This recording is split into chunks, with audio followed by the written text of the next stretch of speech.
Bonjour les amis, j'espère que vous allez bien.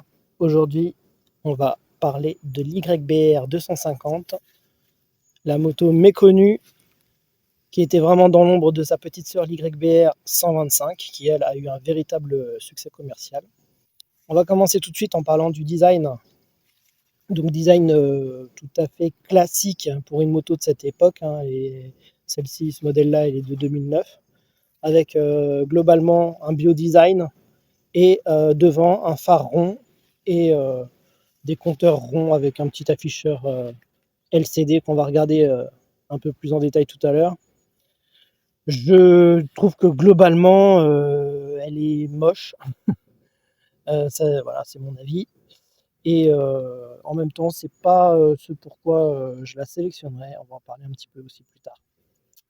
Concernant la position dessus, on est bien installé. On a les genoux quand on a la selle d'origine, ce qui n'est pas le cas aujourd'hui. On a les genoux assez pliés quand on fait 1,80 m. Après, évidemment, ça dépend de la longueur de vos jambes, mais globalement, je dirais que c'est une moto qui s'adresse à des gens qui font peut-être moins que 1,80 m, où là, vous serez à l'aise parce que vous serez assez bas au niveau de la selle. Ça sera une moto facile. Et c'est un mot qu'on va retrouver tout au long de la description parce que ça lui va bien, pour plein de raisons. Au niveau des accessoires qui sont montés aujourd'hui sur cette moto, alors vous avez, vous voyez tout à fait devant, une bulle qui n'est pas d'origine, donc encore une fois tout ça c'est des accessoires. Il y a la durite de frein qui n'est pas d'origine, elle est en une durite de type aviation. Vous avez un levier de frein avec un réglage. Vous voyez, au départ c'était fait pour une Z400, puis bon, on a vu que ça se montait dessus, donc on l'a mis. D'origine, le levier n'est pas réglable. Il y a également des poignées chauffantes. On voit un anneau pour accrocher le casque. Il y a un support de smartphone avec une prise USB.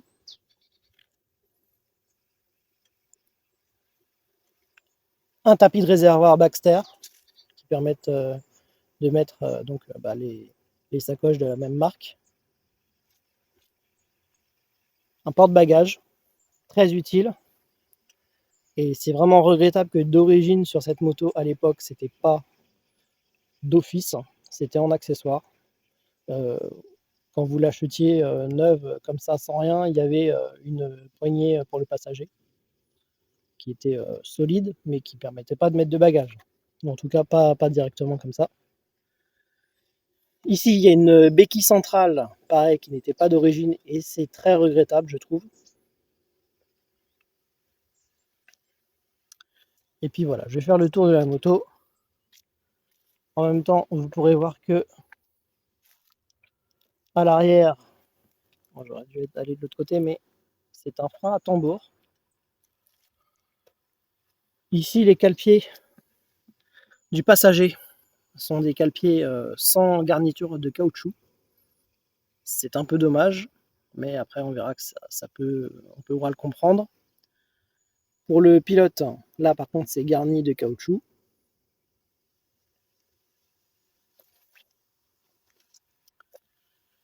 À l'avant, le phare accepte d'origine des ampoules halogènes. Aujourd'hui, ça a été remplacé par un ensemble veilleuse à LED et ampoule principale à LED pour à la fois le code et le plein phare. Et le freinage, à l'avant, c'est un monodisque de 282 mm avec un étrier à fixation classique à double piston juxtaposé. Concernant le moteur, il est assez simple. Moteur simple arbre à cam. Il y a des culbuteurs et le refroidissement est de type air-huile. Donc basique. Un moteur qui fait 250 cm3 environ et qui développe environ 21 chevaux. Il me semble aux alentours des 8500 tours. Alors concernant les aspects économiques, ce qui est très intéressant, c'est que cette moto qui était fabriquée au Brésil et qui continue sous d'autres noms d'être fabriquée au Brésil par Yamaha et qui comporte la même base châssis moteur, accepte l'éthanol. Donc vous pouvez mettre de l'éthanol à 100% dans le réservoir, ça va rouler, il n'y aura pas de problème, ni au démarrage, ni de comportement bizarre ou autre. Du coup, avec une consommation qui est comprise entre 3,5 litres et 4 litres, bah, vous avez une autonomie de plus de 500 km parce que le réservoir, lui, fait 19 litres. Et c'est vrai qu'avant, on trouvait des réservoirs de ces contenances-là. On avait alors les petits réservoirs, finalement, c'était du 16-17 litres, ce qui est devenu classique aujourd'hui. Et puis, ça allait jusqu'à 22 litres pour des motos classiques. Hein. Les derniers modèles de FZS 600 faisaient 22 litres. C'est dommage qu'on ait perdu des capacités en réservoir. Parce que bah voilà, c'est intéressant d'avoir sur une machine comme ça 500 km sans faire le plein, c'est vraiment nickel. Donc cette moto-là, c'est une moto basique, économique, utilitaire. Et c'est en ça que je regrette que certains accessoires soient manquants d'origine. La béquille centrale, qui n'est pas donnée d'origine, bah c'est dommage. Pour faire l'entretien, c'est quand même plus facile pour retendre la chaîne, pour faire une vidange. Et puis le porte-bagages, bah, pareil, au niveau praticité, je dirais que sur un utilitaire, c'est quand même le must-have. Donc là-dessus, gros manque. Surtout qu'à l'époque, Yamaha vendait la machine très chère, comme la plupart comme je dirais même toutes les petites cylindrées de l'époque, et même encore aujourd'hui, elles sont vendues beaucoup trop cher pour ce que c'est. Du coup, ça a fait un flop commercial, et c'est bien dommage parce que cette moto a plein de qualités. D'abord, la première qualité, bah, je vous l'ai dit, c'est qu'elle est économique. Donc là, sur le marché de l'occasion, vous pouvez en trouver à partir de 1200 euros. Et puis, ça peut ensuite aller aux alentours des 3000, ce qui, je pense, est une erreur. 3000 euros pour une YBR 250, n'achetez pas. Allez plutôt voir des CB500 nouvelle génération. Les premières phases, vous en trouvez aux alentours des 3000 euros. Et pour 3000 euros, vous avez frein à disque avant-arrière, une consommation à 4 litres au 100, ce qui est très économique aussi. Et puis des performances d'une moto A2, donc 47,5 chevaux, c'est quand même autre chose. Du coup, à qui s'adresse cette YBR 250 ? Eh bien, je pense certainement pas à un permis A2 qui lui voudra la performance maximale autorisée. Et il se tournera justement vers une CB500, une Z400, enfin, en tout cas quelque chose qui s'approche de la puissance maximale légale pour lui. Quelqu'un qui a le permis A, qui passe du A2 au A, n'achètera pas non plus une YBR 250. Il voudra plutôt prendre une moto bien plus puissante, et qui ira au-delà, peut-être même des 95 chevaux, des motos A2 qui peuvent être bridables. Il va peut-être se retourner plutôt vers des motos de plus de 100 chevaux. Une street triple, voire une sportive, pourquoi pas. Et bien entendu, je leur jette pas la pierre, ils ont bien raison de se faire plaisir aussi. Le personne qui a le permis B et la formation de 7 heures ne peut pas accéder à cette 250. Du coup, qu'est-ce qui reste ? Eh bien, il reste les gens qui ont le permis A, qui ont déjà une moto puissante, qui ont déjà une Aprilia SV4, une S1000 RR, une Super Duke R, etc., etc., et qui ont besoin, envie, d'une machine qui leur permette d'aller bosser sans trop se poser de questions, sans se dire je vais la garer, est-ce que je vais la retrouver ? Une machine qui va pas leur coûter 8 litres au 100 et des Pirelli Super Corsa à changer tous les 3000 km. Donc là, non, ça ne sera pas le cas. Il sera bien heureux de se retrouver avec une machine qui leur a payé dans un état tout à fait correct, aux alentours des 2000 euros. et qui ne lui coûtera rien en termes de carburant, parce que voilà, je vous l'ai dit, 3 litres 5 au 100 à l'éthanol, c'est quand même très économique. Ça veut dire qu'aujourd'hui, grosso modo, si vous faites le plein, donc 19 litres, l'éthanol est à 1 euro, ça vous fait, j'arrondis, 20 euros pour 500 km. Donc vous faites un aller-retour Paris à la mer pour 20 euros. Qui dit mieux? Moi, je ne connais pas. Je ne connais aucun véhicule qui puisse faire la même chose, sauf peut-être des véhicules électriques qui, eux, coûtent 50 000 euros. Mais vous voyez, la comparaison s'arrête là. Donc voilà, un véhicule très économique. Et puis, autre atout, c'est son poids. Donc elle est basse, elle est légère, elle fait donc 135 kg à vide. Et puis si on compte le carburant, si j'arrondis aussi, le litre et demi d'huile qu'il y a dans le carter moteur et la batterie, qui est toute petite aussi, on arrive à 155 kg toute mouillée. Donc une moto de 155 kg tout plein fait, c'est assez génial. Tout est économique, donc le prix d'achat, à l'assurance, sur une personne qui est en Île-de-France et qui l'assure en tout risque, va payer 120 euros à l'année. Je dis bien à l'année. Donc 120 euros à l'année. Donc 2000 euros d'achat, 120 euros à l'année, une consommation très basse. Et puis quant à l'entretien, tout est accessible. La vidange est facilement réalisable. Si je m'approche, je ne sais pas si on va voir derrière. Ça va peut-être pas bien se voir. Ouais, si, on voit. Si je me mets comme ça devant.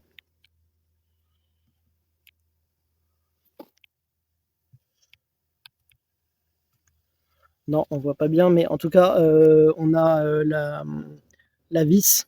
Voilà, on la voit un petit peu là. Il y a la vis qui permet d'accéder au réglage des soupapes. Là, c'est la soupape d'échappement, mais pour la soupape d'admission, c'est pareil, c'est assez accessible. Le filtre à air, c'est un filtre en mousse qui est lavable. Donc, encore une fois, pas besoin de le remplacer. On le nettoie, on le réimbibe d'huile moteur et c'est reparti. La bougie, il n'y en a qu'une. Voilà, donc très accessible aussi. La bougie, il n'y a pas de carénage à démonter, vous l'avez directement sur le côté. Donc c'est vraiment très très simple. Voilà, je vous montre.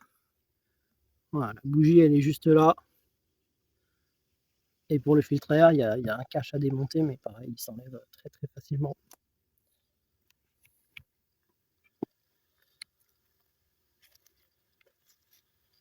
Côté pratique, sous la selle, où on a vraiment un bel espace. Je vais vous la retirer, vous allez voir. Et puis vous avez des petites sangles qu'on peut également extraire et qui permettent avec une araignée de mettre un bagage, n'importe quoi, ou avec des sangles, de facilement mettre un gros sac si on veut partir faire du camping, c'est tout à fait possible.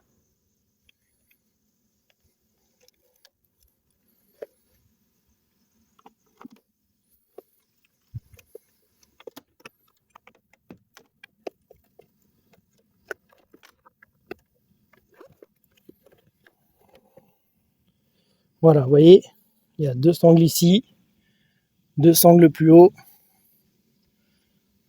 Et là, vous voyez que là, il y a un bel espace.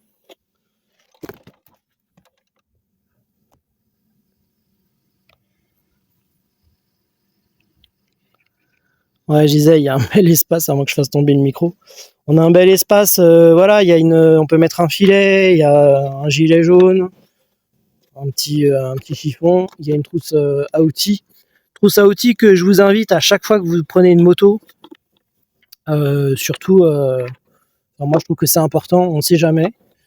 Complétez toujours votre trousse à outils par rapport à votre moto, regardez quelles sont les clés dont vous avez besoin pour démonter quelques carénages, qu'est-ce que vous avez besoin pour faire le réglage de la tension de la chaîne. Voilà, c'est, je dirais, les choses vraiment basiques. Les suspensions sur cette moto d'origine à l'avant donc ne sont pas réglables. À l'avant, pareil, ça a été modifié. On a mis en lieu et place des bouchons d'origine un bouchon qui permet de régler la précontrainte. Ça c'est plutôt cool pour 10 € sur AliExpress, vous trouvez ça.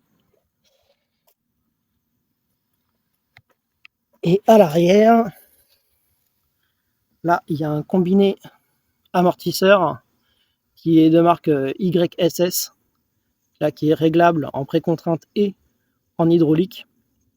D'origine c'est pas le cas, vous avez juste un réglage de précontrainte. C'est suffisant, hein, ceci dit, là ça a été ajouté pour avoir encore une meilleure tenue de route, mais d'origine la tenue de route est totalement satisfaisante. Donc le caractère du moteur est sympathique pour ce type de moteur, c'est-à-dire monocylindre. C'est-à-dire qu'il est quand même pétillant, il est agréable à bas régime sans cogner. À partir de 2000 tours, on peut évoluer. Donc pour vous donner un ordre d'idée, quand on est en ville à 50, on peut évoluer en quatrième sans être secoué du tout par des vibrations moteurs. Si vous devez réaccélérer en sortie d'agglomération, mais ça se passe très bien, il n'y a pas de vibration désagréable. La moto repart gentiment, mais elle repart. Et puis ensuite, vous pouvez passer le 5e et dernier rapport. Ça aussi, ça sera un petit regret. On aurait peut-être aimé une 6e pour l'agrément sur l'autoroute et pour descendre le régime moteur sur des vitesses, on va dire, autour et au-delà des 110 km/h. Et d'ailleurs, d'origine, la tenue de route commence à poser question à partir de 110 km/h. Hein, je dis bien avec l'amortisseur d'origine. Là, avec l'amortisseur qui est monté aujourd'hui, en fait, c'est décalé de 10 km/h, même 20 km/h, pardon, jusqu'à 120, 130. La moto ne bouge pas plus que ça. Et puis d'ailleurs, c'est quasiment le maximum qu'elle peut atteindre. Donc, pour vous donner un ordre d'idée, dans de bonnes conditions, comme on dit, ça c'est marrant parce que c'est plutôt un langage qu'on utilise quand on conduit une 125. Mais dans de bonnes conditions, cette moto, elle atteint 140 km/h GPS. Hein, je dis bien vitesse GPS. Et sur le compteur, vous affichez aux alentours des 145-150. Voilà, le compteur, comme toutes les motos, est un petit peu optimiste au niveau de l'affichage et c'est normal. Je crois que c'est même une obligation légale, il faudrait que je me renseigne, mais il me semble que c'est le cas.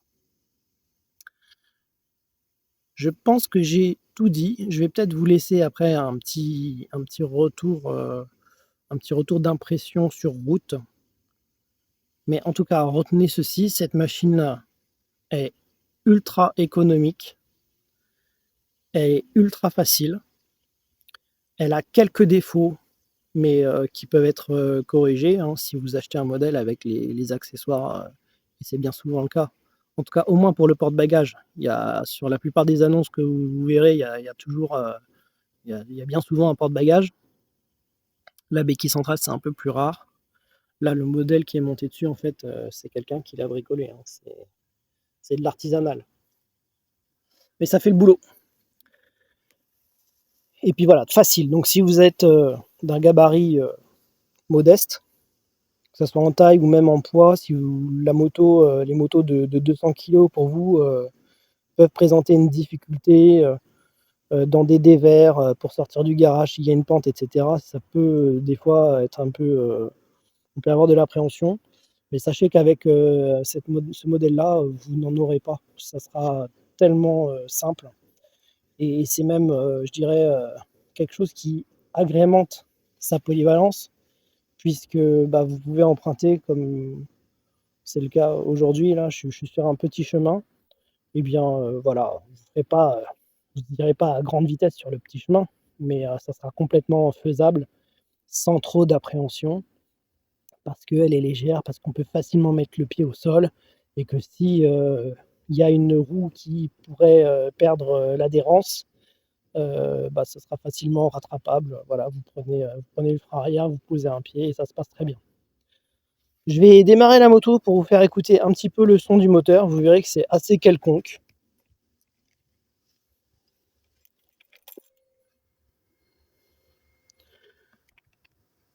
Voilà, le compteur que je vous montre. Donc, au niveau du comportement moteur, donc de 2000 à 4000 tours, vous avez un petit couple sympathique qui vous emmène gentiment, sans vous secouer. Et ensuite, à partir de 5 000 à 6 000, on sent la puissance, entre guillemets, débarquer. Et là, on est vraiment poussé d'une façon plus généreuse, toute proportion gardée, hein, évidemment. On a également, alors, sur ce tableau de bord, un petit afficheur à cristaux liquides et vous pouvez faire défiler les informations dessus. On peut avoir le trip 1, le trip 2, le fuel trip quand on arrive en réserve et on a une jauge à essence et l'horloge. Alors l'horloge est fiable, par contre les témoins de carburant ne le sont pas, dans le sens où quand vous arrivez en réserve, en fait, pour avoir fait le test, donc vous vous dites, bah tiens, voilà, mon réservoir est vide ou presque. Donc quand vous faites le plein, normalement, vous vous dites, bon, bah dans ce cas-là, ça veut dire que vu que j'ai 19 litres, généralement sur les motos, les réserves sont de l'ordre de 3 litres. Donc 19 moins 3, ça fait 16. Donc vous allez faire le plein de 16 litres. Et ben non. Moi, quand j'ai fait ça, le plein, j'ai rempli que 10 litres. Donc ça veut dire que quand vous êtes en réserve, quand il vous affiche que vous êtes en réserve, en fait, il vous reste la moitié du carburant quasiment. Donc voilà, là-dessus, c'est pas très fiable. Mais bon, là, disons que la jauge a le mérite d'être là quand même. Ça donne une indication. Ensuite, vous voyez, on a des témoins de clignotants gauche et droite. Donc ça, c'est pas mal. Comme ça, déjà, ils sont très visibles. Et puis, on ne s'y perd pas. Hein. Il n'y a hélas pas de témoin d'huile. Et là, je peux vous dire, pour avoir fait l'essai aussi, si vous faites la vidange, vous testez, puis vous dites, bah tiens, si le carter est vide, je vais peut-être avoir un autre témoin, puisqu'il y a un témoin de pompe à injection, de défaut moteur. Peut-être que ça va s'allumer. Et ben non, vous pouvez démarrer avec un carter vide. Voilà. Qu'est-ce que je peux rajouter? Bah, que malheureusement, il n'y a pas de témoin de rapport engagé, mais je ne vais pas le lister dans les défauts de la moto, puisque c'est une moto de type basique. Donc on ne peut pas non plus tout demander à une basique. Sur une sportive ou un roadster sportif, ça serait un gros manque. Sur une moto type comme ça, utilitaire, économique, on ne peut pas. Hein. On va se contenter de ça. Alors j'avais dit que je démarrais la moto.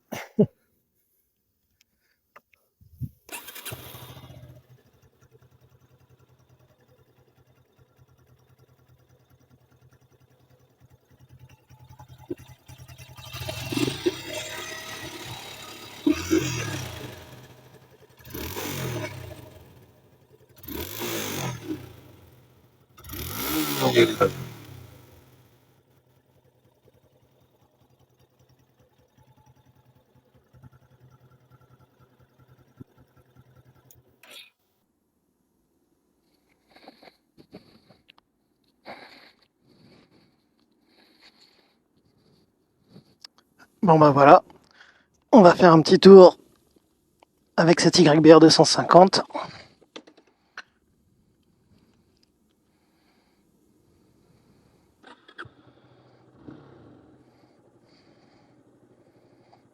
Dans son élément, c'est-à-dire en ville. Je vais donner des petits compléments d'information que j'ai omis. Par exemple, sous la selle, vous avez également un crochet pour attacher un casque. Et donc c'est une chose qu'on retrouvait sur beaucoup de motos de ces années-là. Des années, on va dire, des années même 70 jusqu'aux années 2010. Et il y en a encore, hein, ça arrive qu'il y a cet accessoire-là.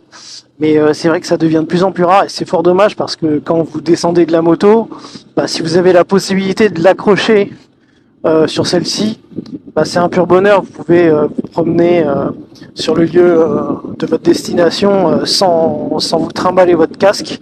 C'est toujours ça en moins. Il y aura quand même le blouson en cuir à porter qui est quand même assez lourd. Mais quand même, ouais, c'est un plus. Hein. Alors, au niveau moteur, le Ruptor, il arrive à 10 000 tours. Et le moteur reste volontaire jusqu'à ce régime-là, il n'y a pas de problème, ça prend des tours sans souci. Et puis il reste souple, voilà, de toute façon là je vais cruiser pour éviter les bruits d'air. Et voilà, on peut rouler en quatrième à 50 km/h en ville. Là vous voyez, je suis à 30 et je suis en quatrième aussi, ça passe. Là, ça cogne un tout petit peu, mais vu que c'est en descente, ça passe quand même. Donc, bonne souplesse du moteur, pas non plus sportif, hein, faut pas exagérer, mais il a une bonne propension à monter dans les tours. Vraiment, on ne sent pas de vibration qui serait néfaste comme ce qu'on peut sentir sur une Suzuki Cheyenne, par exemple, et les petites dérivations chinoises que sont les motos de marque Mash et autres. Ce qu'on pourrait aussi dire, c'est que au niveau du freinage, donc avec ce petit tambour de 130 et ce frein avant à disque, alors je précise, la machine a été entièrement révisée. Hein. Donc les pneus sont neufs, les garnitures de tambour sont neuves, les plaquettes sont neuves, la durite aviation est neuve, la purge est faite évidemment, tous les éléments sont neufs. L'amortisseur a été remplacé, les roulements de direction, enfin tout. On utilise là une machine qui n'est pas en état concours au niveau carrosserie, mais qui par contre au niveau mécanique est tout à fait conforme. Donc, je disais pour le freinage, je dirais que c'est un point faible parce que en fait, il est suffisant dans l'utilisation à laquelle se destine cette moto, ça passe. Donc, quand on est en urbain, quand on fait de l'interurbain, mais sans forcer, c'est-à-dire sans avoir d'usage récréatif, le freinage est suffisant. Il faut quand même, je recommande vraiment l'usage des deux freins. Le frein avant, ça peut le faire, mais à mon sens, c'est pas vaut mieux utiliser les deux. Le frein arrière tout seul, en ville, pourquoi pas. Donc faire le plus gros du freinage avec l'arrière et puis faire une petite finition avec l'avant pour que ça reste quand même agréable. Donc ça oui. Maintenant en usage sport, ce qui encore une fois n'est pas la destination de ce véhicule. En usage sport, là je dirais que ce sont des éléments qui sont plutôt dépassés, on va dire. Voilà, donc pour vous dire le comportement après en termes de suspension, là dans cette configuration avec le nouvel amortisseur, etc., c'est vraiment pas mal du tout. Quand on attaque avec, ça passe jusqu'à 120 km/h, c'est-à-dire presque la vitesse maxi. À noter d'ailleurs que 120 km/h compteur, c'est la vitesse à laquelle vous pouvez croiser, quelle que soit la pente, vous maintiendrez cette vitesse-là. Ensuite, si vous voulez vraiment faire une Vmax, vous pourrez atteindre les 130 km/h GPS, et là à ce moment-là vous serez aux alentours des 140 sur le compteur. Vous n'aurez guère plus. Alors une fois j'ai pris 138 ou 139 GPS. Enfin c'est complètement anecdotique. Retenez simplement que voilà, vitesse de confort entre 80 et 110-120 km/h. Et puis en Vmax, vous pouvez pousser jusqu'à un bon 130. Vous pouvez compter dessus, ça peut dépanner si vous en avez besoin. Mais de toute manière, c'est pas la vocation de cet engin. Les hautes vitesses, c'est pas l'usage qui est prescrit. Et encore moins, je dirais, sur autoroute où les monocylindres, d'une manière générale, n'aiment pas les hautes vitesses maintenues longtemps. Maintenant, en termes de voyage, c'est tout à fait faisable. On peut faire des longues distances avec cette moto. Il suffit de soit vous avez une longueur de jambe qui correspond et vous gardez la selle d'origine, ou alors vous la faites modifier chez un sellier. Franchement, ça vaut le coup. Et dans ce cas-là, vous pouvez faire de longues étapes. Encore une fois, le réservoir est immense par rapport à la consommation de la moto. Donc vous avez vraiment une autonomie géniale, quoi. Je vais également vous parler de l'éclairage, qui également, je dirais, est étonnant avec le remplacement avec des LED, ce qui va coûter peut-être une vingtaine d'euros en commandant sur AliExpress ou sur Amazon. Et avec les éclairages LED, vous avez un ensemble vraiment satisfaisant, que ce soit pour le code, l'éclairage code, ou l'éclairage feu de route, qui est un éclairage plus profond. Et c'est pas comme certaines motos avec des optiques un petit peu soi-disant évoluées qui, quand vous passez en feu de route, fait un faisceau très étroit et très profond, mais très étroit, ce qui rend l'utilisation sur départementales ou sur des routes qui tournent un petit peu, quand le faisceau est très étroit, trop étroit, ça rend l'utilisation inconfortable. On est obligé de réduire l'allure alors qu'on a une machine moderne. Je trouve ça aberrant. Non, là c'est pas le cas. Vous avez un éclairage avec ce phare rond tout à fait correct. À noter aussi que le phare qui est monté sur cette moto a été remplacé, donc c'est pas le phare d'origine. Vous avez un phare de W650 qui est monté dessus parce que celui qui était d'origine était complètement piqué. Faut savoir que le revêtement d'origine, donc c'est du plastique. Et le plastique, hein, c'est comme les phares des voitures, en fait, il se pique, il se ternit. Et c'était vraiment moche. Donc voilà, le propriétaire a pu dégoter un autre phare qui passait aussi, qui pouvait se mettre entre les pattes de fixation d'origine. Et donc tant mieux, donc avec un phare de W650, ça passe. Donc éclairage, bon point.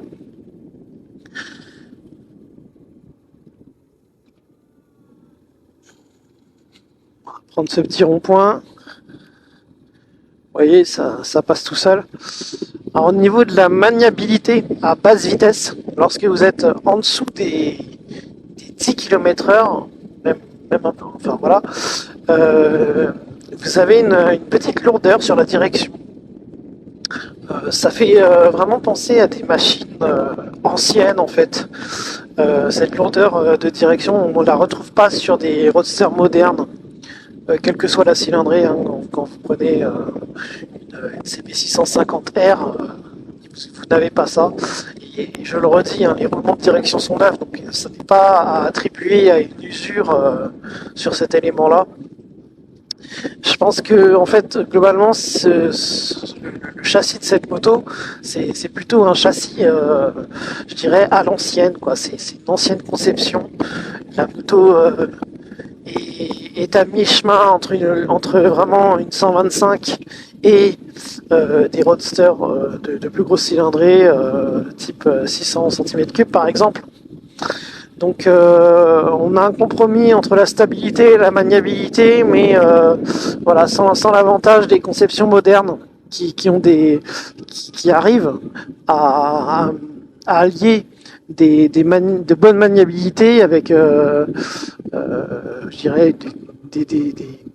des attaques au niveau des possibilités de mettre de l'angle, de tourner, même à basse vitesse, etc., qui sont excellentes tout en ayant des stabilités jusqu'à des vitesses complètement pétées.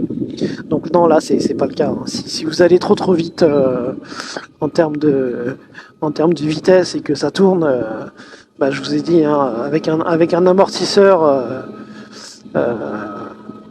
meilleur que d'origine, vous n'irez pas plus vite que 120 km/h avant que ça ne bouge. De toute manière, 120 km/h, c'est quasiment la vitesse maxime de ce véhicule, donc c'est pas non plus trop frustrant.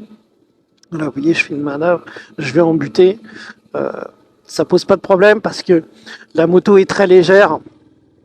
Donc, encore une fois, hein, ce que j'ai dit, cette lourdeur dans la direction, c'est une tendance, c'est pas non plus quelque chose d'handicapant.